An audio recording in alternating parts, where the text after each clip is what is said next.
創意原來就係咁樣被 stimulate。教育呢樣嘢唔係同藝術分開兩個 discipline，唔係為下一代咧建構一個更好嘅一個藝術型嘅社會。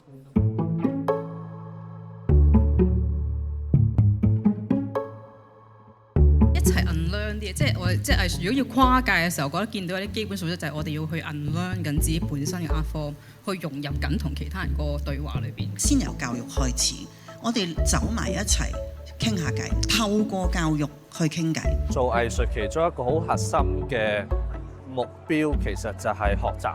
我哋透過創作，其實好似向個世界發問咁樣嘅。我攞到好多嘢，不斷被 stimulate，摸住石頭咁樣行落嚟呢。